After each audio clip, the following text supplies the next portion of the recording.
Il faut y regarder de près pour les remarquer. Les plaques rouges sur la peau d'Alison. Elles sont la conséquence du psoriasis, une maladie inflammatoire chronique de la peau qui évolue sur son corps depuis l'adolescence. Ça se trouve au niveau du pourtour du visage, donc entre le cuir chevelu et le front. J'en ai aussi tout autour des oreilles, au niveau du cou. C'est pas tous les jours facile parce que c'est directement la partie que je vois en me levant le matin. La maladie s'est répandue sur l'ensemble de son corps et les périodes de stress favorisent les poussées. Ça va tirer, démanger, je vais avoir des sensations de brûlure. On peut avoir peur que par moment ça s'aggrave et que ça puisse nous recouvrir finalement de la tête aux pieds. Difficile pour la jeune femme de masquer ses rougeurs. Et pourtant son métier de commercial l'oblige à soigner son image. C'est vrai que être impeccable d'un point de vue physique, ça fait partie du job. Et c'est là où je peux avoir plus d'appréhension, effectivement, si j'ai des plaques qui commencent à me recouvrir le visage.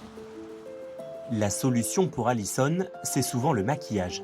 Mais sa peau fragile nécessite un soin précis et méthodique. Elle se rend ce jour-là à un cours sur mesure. Enchantée. Ravie de t'accueillir. Karine Larcher, maquilleuse, est experte des peaux sensibles. J'aime beaucoup le maquillage, mais j'ai tendance à moins maquiller le teint parce que je sais pas faire en fait. Ok. Et que j'ai tout de suite peur que ça fasse un effet de matière. Et je suis pas très à l'aise de me retrouver voilà, avec des couches et des couches de maquillage. L'enjeu, c'est de travailler en douceur sans agresser la peau. Toutes les peaux fragiles sont difficiles parce qu'on a un enjeu en plus, c'est pas de la fragilité davantage et ça va vite. Parce qu'on travaille sur de la surface, on frotte, on frictionne et dans le cadre du psoriasis, plus tu frottes, plus c'est rouge. Première étape, l'hydratation du visage. Sur les zones qui sont asséchées par le psoriasis, tu vas venir tapoter pour imbiber et réhydrater ces cellules mortes en fait qui créent une surépaisseur. Est-ce que ça fait du bien? Ouais. Tout en douceur, la peau est ensuite nourrie, mais pas avec n'importe quel produit.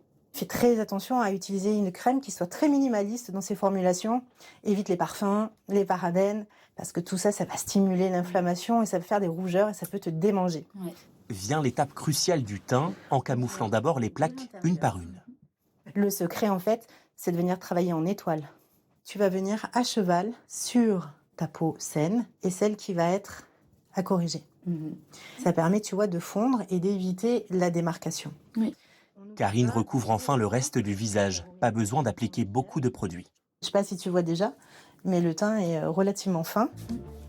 Dernière astuce, pour rendre les taches quasiment invisibles, attirer le regard sur les pommettes, les yeux ou encore la bouche.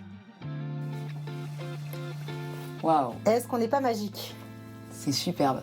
Je vois absolument pas le psoriasis. Je vois voilà, un beau teint lumineux, unifié.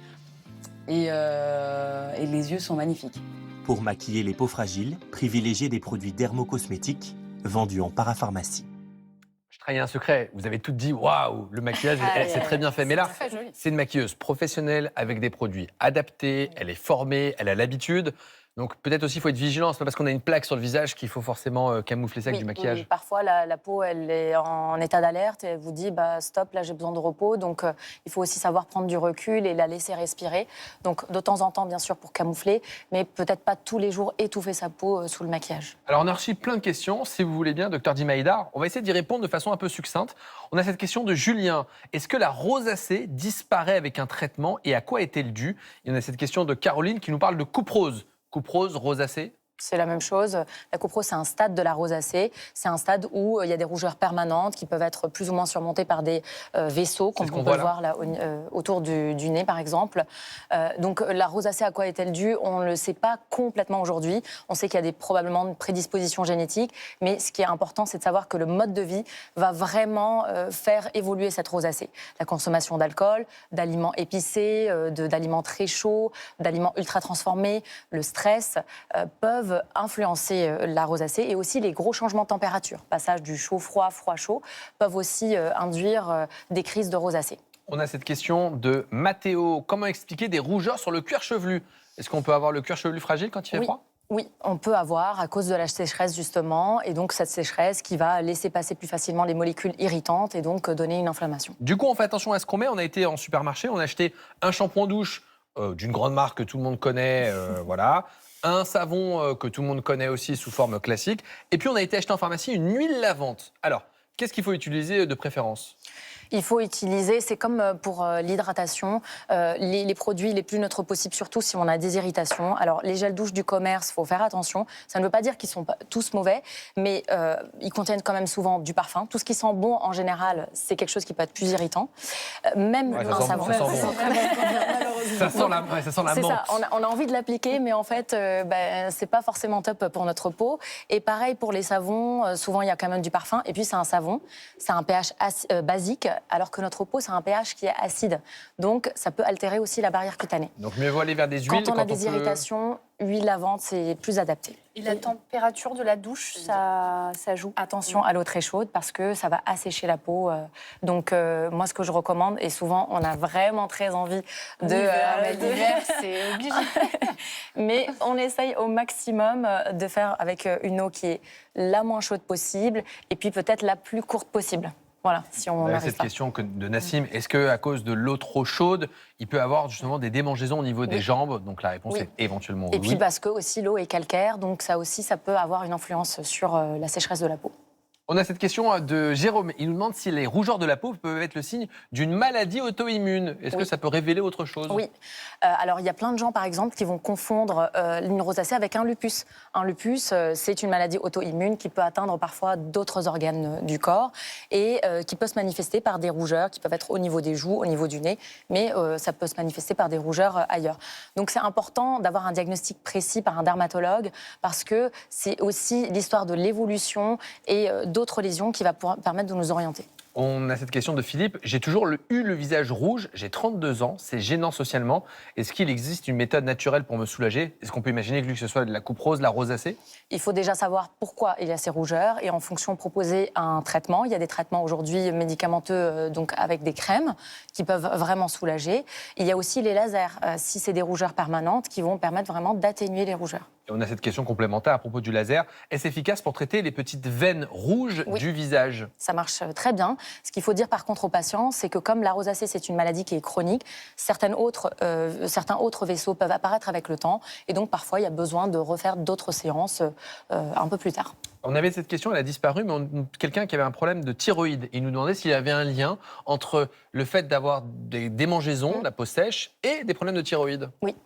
Un des bilans qu'on fait comporte le dosage de la TSH pour voir s'il n'y a pas des déséquilibres. Effectivement, un déséquilibre au niveau de la thyroïde peut avoir un impact sur la barrière cutanée et donner des démangeaisons. TSH, qui est donc l'hormone qu'on va doser en cas de problème de thyroïde. On demande s'il y a certains médicaments qui peuvent abîmer notre peau. Est-ce que ça peut jouer aussi? Certains médicaments vont jouer aussi sur la barrière cutanée ou alors sur le microbiome qui est composé de micro-organismes qui peuvent aussi protéger notre peau, qui font partie de la barrière cutanée. Et donc, si ça crée un déséquilibre, ça peut aussi avoir un impact sur... Du coup, on n'est pas obligé de se doucher tous les jours en hiver? Alors, ça c'est toujours une question. Au moins une toilette, mais on n'est pas obligé de faire des grosses douches. On n'a pas besoin de se récurer la peau en fait tous les jours. Après, on nettoie les zones essentielles. Si les aisselles, on transpire, voilà, on a quand même besoin de se laver. Par contre, effectivement, inutile de se laver 2 fois par jour si on n'a pas besoin. Il ne faut pas vraiment être dans l'excès. Mais il ne faut pas se laver non plus 1 fois par semaine.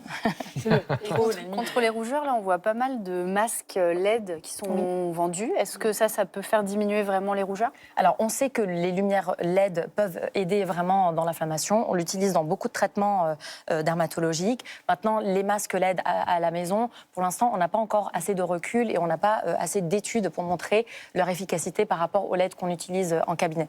Mais ça peut être une idée. Après, ça coûte cher. Donc, voilà. Peut-être attendre d'avoir du recul avant. Il nous reste 20 secondes pour cette dernière question. Isabelle, qui dit être en début de ménopause, elle demande s'il y a un lien avec des démangeaisons au niveau du visage et même peut-être une petite coupe rose. Oui, totalement, parce qu'à la ménopause, avec les modifications hormonales, on a la peau qui s'affine, elle devient plus fragile et donc plus sensible à tout ce qui est agressif pour la peau. Donc effectivement, ça peut avoir un impact. Eh bien, c'était passionnant. Merci d'avoir répondu à toutes nos questions.